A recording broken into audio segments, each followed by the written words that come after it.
Akpata, and I deployed with 2nd Battalion Royal Canadian Regiment to Afghanistan in 2007. The task that I had there was I was an armored vehicle crew commander in Force Protection Platoon. So we would go outside the wire and escort Canadian convoys in southern Afghanistan in the Canadian area of operations. We did this for most of my tour. However, we did have a couple of weeks where, in order to give the other platoon a rest, we did some gate duty. And one of the things that soldiers get to know very quickly is how to interact with children, because the true victims of any war are the children.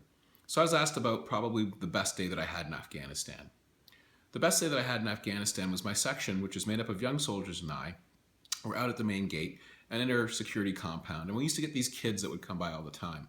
Well, it was about 140 degrees Fahrenheit at this point in time, and our individual meal packs used to have a chocolate bar in them. Sometimes it was an Arrow or something like that. And it would be a chocolate bar that didn't stand up very well to heat. So imagine your 140 degree chocolate bar being basically a squishy, soft chocolate type thing. What we used to do is we used to give the chocolate bars or the runny chocolate to the kids. We used to give them the cookies. We used to give them all the stuff from our individual meal packs. And what used to happen is they'd thank us the best they could in Pashto, and they'd leave. And one day we were out and the two young boys that we used to deal with came to us.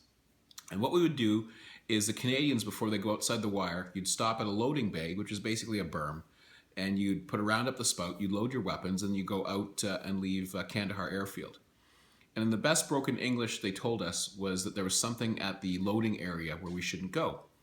So we walked over there, myself and my section, and at the spot, the exact spot where the Canadian vehicles used to stop, dismount, and go into the loading bay, we saw some small wires sticking out of the ground. We called the British EOD team, the anti-EID defeat team, and we found out the kids had seen the Taliban wire together 362mm Russian mortars. Basically, that night, the Canadians going outside of the wire would have gotten out, stepped on the pressure plate, and detonated.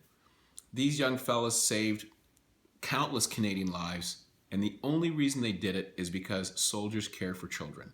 It doesn't matter what country you're in or what war you fought.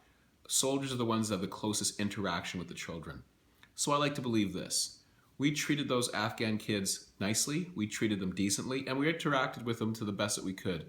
And what we got back was they'd saved our lives. The problem is, how do you thank someone for saving your soldiers' lives?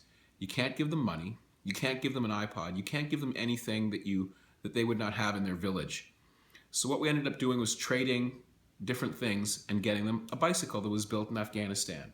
So one of the best moments I had in Afghanistan was presenting the two young boys that had saved members of my platoon from stepping on an IED with a bicycle that we got after trading things in Afghanistan.